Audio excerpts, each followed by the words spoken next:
მოგესალმებით. ჩვენ დავასრულეთ საუბარი იმ პირველი მოწაფეების მოწოდების შესახებ, რომ უფალმა შეიძინა იორდანის ნაპირას, რომელსაც უდაბნოში გამოსვლის შემდეგ გამოვიდა და ესენი იყვნენ ეს პირველი მოწაფეები შეკრებილნი იონათლის სემელთან, ისმენდნენ მის ქადაგებას, ამის იყვნენ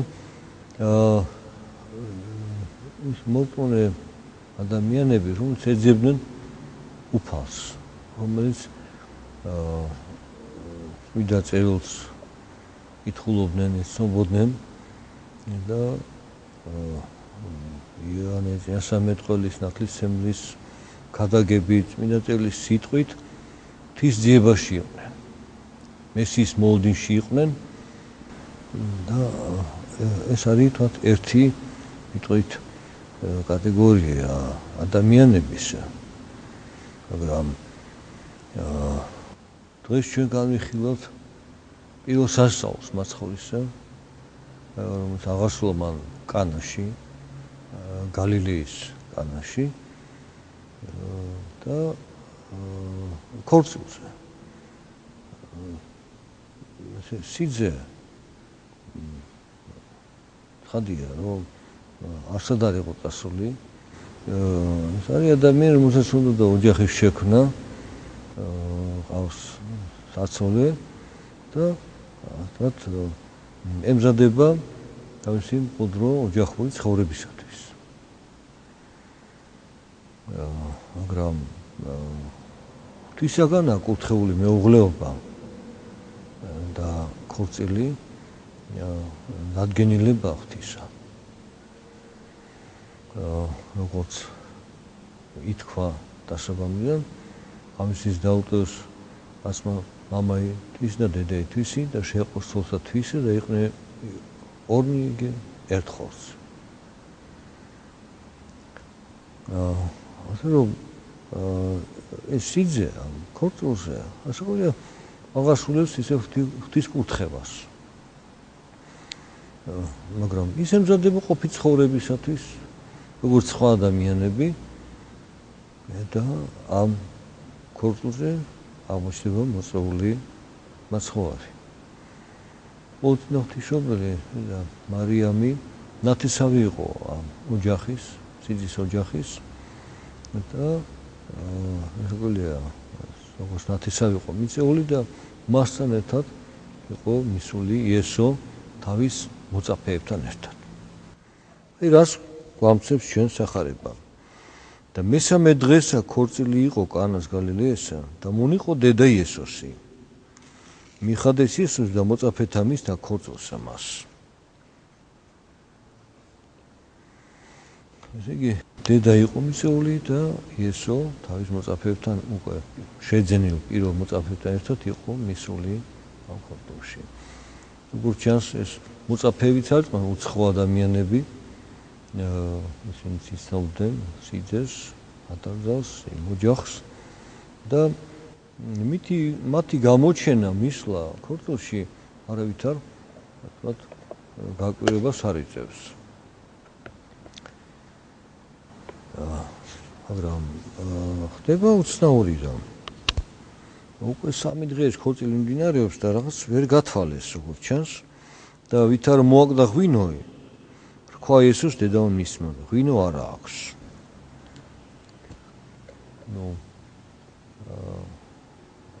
ეს გარკვეული დაბრკოლება ამ ქვეყნიური და უხერხული ასეთი მდგომარეობა, რომელშიც ჩავარდა მეკორწინეს ან სიძის ოჯახი, ღვინო გაუთავდა. ხადია იწევს იყო სურვილს ახლობლებში ნაცნობებში რაღაცა დაეხმარო მას, მაგრამ რადგან ეს აღმოჩინა იყო მოულოდნელი, ასე უცებ ღვინო საიდან უნდა გაჩნდეს. და დედა მიმართავს თავის თაებრივ ძეს და უბნება, რომ ღვინო არა აქვთ. ანუ ამ ქვეყნიური წუხილი თითქოს ასევე არის უნდა გახდეს უფლის საწუხარი.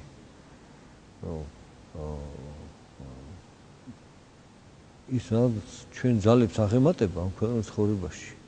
იქ სადაც ჩვენ უკვე ვართ უძლურნი, იქ ღვთის ძალა მოქმედებს და უფლის შეწევნა დაფარავს ჩვენს უძლურებას. ესეთია საიდუმლო ცხოვრების, თუმცა მოციქულიც ასე გვიცხადებს, რომ ჩვენს უძლურებაში ძალა ღვთისა ვლინდება. აი ამ მოულოდნელ ადამიანო უძლურებაში დედა ღვთისა მიმართავს უხალხს, რომ შენ შეგიძლია გამოიყვანო ოჯახი ამ უხერხულ მდგომარეობიდან. მაგრამ პირდაპირ არ ეუბნება, ღვინო არა აქვთ. ანუ თუ კი დედა წუხს, ეს ძისთვის ასევე საწუხარია. დედის წუხილით დედს უნდა შეწუხდეს, მაგრამ მას ხო არის პასუხობს, რა იარს ჩემდა და შენ და დედაკაცო, არ გამოწვეულა ჟამი ჩემი. ანუ ის რაც მოხდა არ იქია ჩვენი საზღვრავი. ჩვენ კი ვწუხართ, მაგრამ არის ჩვენი საზღვრავი. ან რა უნდა გავაკეთოთ ჩვენ? და უფალი უცხადებს, რომ არ არის ჟამი ჩემი მოწევნული. ჟამი უფლისა არის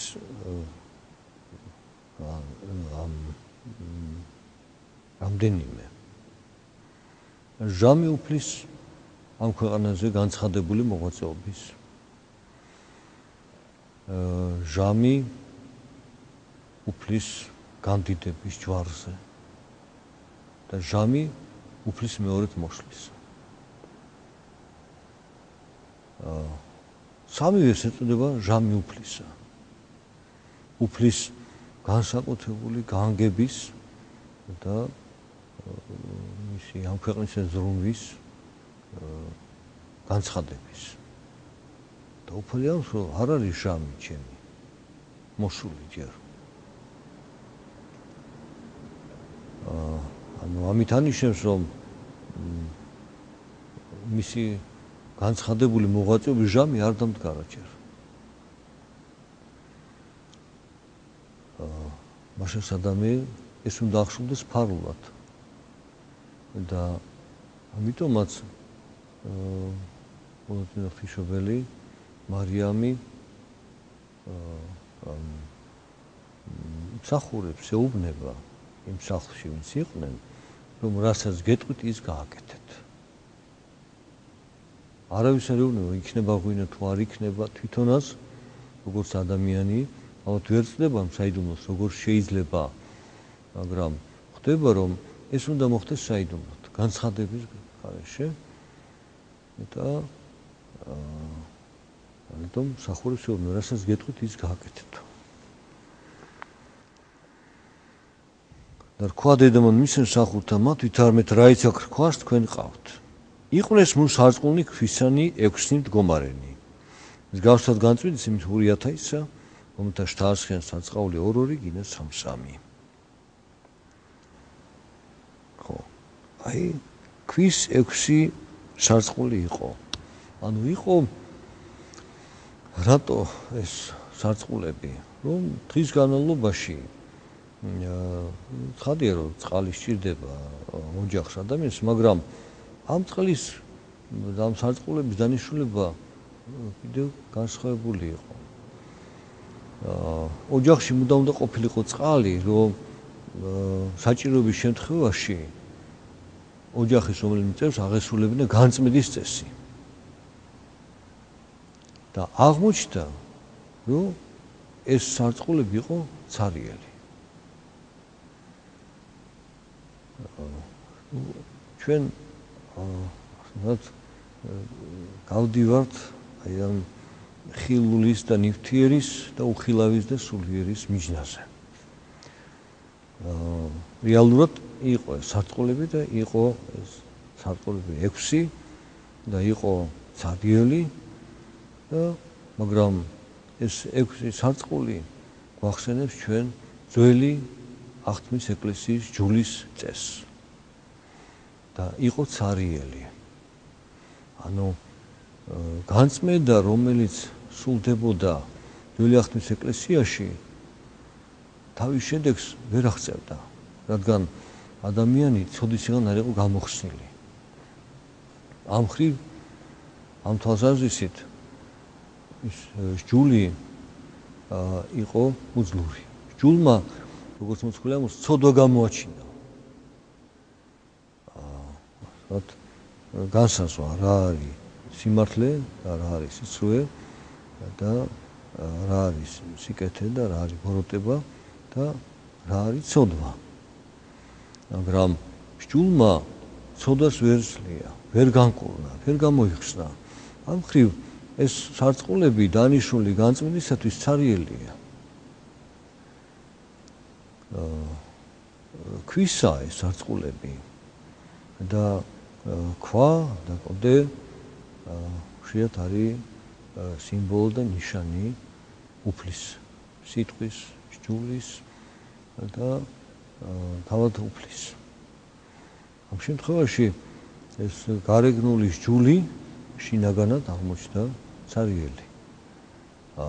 უშედეგო. მან ვერ გამოიღო ის ნაყოფი და უფალი ამ ჭურჭელს იყენებს ახალი შინაარსით დატვირთვისათვის. მე აღარ გავამახვილებ ყურადღებას, რატომ 6 ნახსენებია, მას ნიშნავს, რომ მათი ტევადება განისაზღვრება 2 ან 3 სარწყულით. ჩვენ ცოტა შორს აგვიყვანს ეს საუბარი და გართულებს, მაგრამ მე მინდა ქვა მათი ესო აღავსენის სარწყულნი სიწყლითა და მათ აღავსეს იგინ პირისპირ და რქვა მათ აღმოავსეთ არს და მოართვით პურისა უფალსა ხოლ მათ მოართვეს. იგი უფალი არავით არ გარეგნულ რაიმე ქმედებას არ აღასრულებს, ხელის აპყრობას, ლოცვის აღვლენას, რაღაც მოწოდებას, ან მოძრაობით არ გამოსახავს, და გასცემს ურთხევას, იმსახურებს, რომ აავსეთ წყლით. როდესაც აავსეს, ეხლა მიუტანეთ ეს პურის უფალსა, როგორც წერია, ანუ პურის თავკაცი, სუფრის თავკაცი ვინც იყო, ვინც განაგებდა წესრიგს ამ საქორწინო სუფრაზე. არა თამადას, როგორც ზოგიერთ თარგმანში ნათქვამია, რატომ? იმიტომ რომ თამადა არის ვინც ყველაზე მეტ სვამს. ევალება კიდევ. ამიტომ შეიძლება ვინმე თქვას, რომ ის იმდენად ნასვამი იყო, რომ ვეღარ გაარჩია ღვინო წყლისაგან. მაგრამ ეს იყო სუფრის თავკაცი, რომელსაც ევალებოდა სუფრის დამთავრებამდე ყოფილიყო ფხიზელი, რათა განეგო ყველაფერი მოეწესრიგებინა დროულად.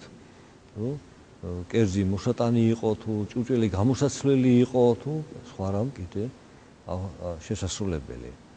და აი მას მიუტანეთ უფალმა უთხრა. იგი უფლის მოქმედება, რომთა წყალი ღვინოთ იქცევა, რჩება დაფარული. ამას ვერავინ ვერ ხედავს, ვერც ისმენს და ამით ცხადდება ის, რომ უფლის მოქმედება ასობრივად უდამ დაფარული არის. შეიძლება გამოიხატოს რაღაცა, მაგრამ არის შემთხვევები და ყოფით ცხოვრებაში ხშირად ისე ხდება, რომ ჩვენ ვერც ხედავთ, არც გვესმის და ვერც ვაცნობიერებთ, როგორ მოქმედებს უფალი და ამ დროს მისი მოქმედების გარეშე ქვეყანაზე არაფერი არ ხდება. და აი ამ იდუმალი, უხილავი მოქმედებით, ღვთის დანებით, რომელიც არ იყო გახმოვანებული ან სიტყვით წარმოთქმული, გამოხატული რაიმე თქვა ჟესტით, ეს წყალი იქცევა ღვინოთ. და ვითარცა გემოიხილა პურის საუფალმა წყალი იგი რომ ღვინო იქნა და არა უწყოდა ვინა იყო გარდამსახურდა მათ უწყოდეს რომ დაღავსეს წყლითა მოუწოდა პურის საუფალმა მან სიძესა დარქვა მას ყოველმან კაცმა კეთილი ღვინო პირველად წარმოსდგის და ოდეს დაეთვიან მაშინ უჯერესიცა ხოლო შენ დამარხე ღვინო კეთილი აქამდე ანუ სუფრის თავკაც ევალებოდა საქმე გაშინჯვა იმ ღვინის რომელიც მოქონდათ რომ არ ყოფილიყო ან ძმარი ან რა იყოს ესეთი მიუღებელი და სამარცხვინო და უხერხული ოჯახისთვის მაგრამ როდესაც გაშინჯა და მან არ იცოდა წარმომავლობა ამ ღვინისა გარდა იმ მსახურებისა და მსახურებმა არ იცოდნენ რომ ეს ღვინოა მათ იცოდნენ რომ წყალი ჩაასხეს ცხადია რომ პირველად ეს სუფრის თავკაცი ფიქრობს რომ ეს სიძემ სადღაც შეინახა ეს ღვინო და აქებს სიძეს და გამოძიება მერე ხდება გამოძიება სიძის მიერ ხდება რადგან მან იცის რომ ღვინო აღარ იყო და მას არაფერი არ გადაუდვია არ შეუნახია ბოლოსთვის სუფრის დასრულებისათვის და ისო ან შექება საჯაროდ მიიღო კი არ თქვათ შეიცნარა ეს თავის და თავის თავს არ მიაწერა არამედ დაიწყო გამოძიება თუ საიდან გაჩნდა ეს ღვინო და ამ გამოძიებამ ის მიიყვანა უფალთან და შემდეგ ის გახდა უფლის მოწაფე ასე უფალს ძალუც ამ ყოფი ცხოვრების მდგომარეობიდანაც ადამიანის მოწოდება თავის გზაზე და გარკვეული კი უხილავი მოქმედებით ცხადად შეცვლა ადამიანის გზის და მისი განწყობის და ცნობიერების და მდგომარეობის. ვიტყვით რომ ეს ადგილი სახარებიდან იკითხება ყოველთვის ჯვრისწერის დროს. ნიშნად არა იმისა რომ რაიმე ესეთი მსგავსი სასწაული შესრულდება ამ ქორწილში, არამედ ნიშნად იმისა რომ ძველი ღვინო შეიძლება გათავდეს. ხელით ქმნილი ღვინო, ხორციელი ღვინო შეიძლება გათავდეს. ანუ ხორციელი სიყვარული რომთაც იქნება და ის მადლი რომელიც არის ამ ღვთის კურთხევაში რომ ორნი ერთ ხორცად იქნენ ეს შეიძლება ხორციელი სიყვარული დაილიოს ამ ყოფი ცხოვრებაში. სხვადასხვა ამაო ამ სიტუაციებში წრილმანებში ყოველდღიური ცხოვრების და აღმოჩნდება რომ მოაგდათ მათ ღვინო. მაგრამ ახსება ამ ახალი ღვინის მიწოდება ღვთის მადლით ხდება. ანუ თუ სულიერი ღვინო არ მოიტანე ოჯახში, თუ არ აავსე ოჯახური ცხოვრება ღვთის მადლით, წარმატება სიყვარულში არ იქნება ადამიანს. ანუ აღმატებული სულიერ სიყვარულში არ გადაიზრდება ეს ურთიერთობა და მაშინ ის მარტო ამავე ცხოვრების სახურებაში დაილევა და მომავალში უფალთან შემაერთებელი ეს ურთიერთობა არ იქნება. აი ამიტომაც ეკლესია საკითხავს კითხულობს და ახსენებს მეკორწინეებს რომ კარგია თქვენი ნაბიჯი გადაწყვეტილება, მაგრამ უკეთესია თუ თქვენ უფლის მიერ იცხოვრებთ ერთად და უფალი იქნება თქვენ შორის. ამით იკურთხება ყოველი ოჯახი და მისი მომავალი. მე თან დაგლოცოთ და ამით დავასრულოთ ჩვენ დღევანდელი საუბარი.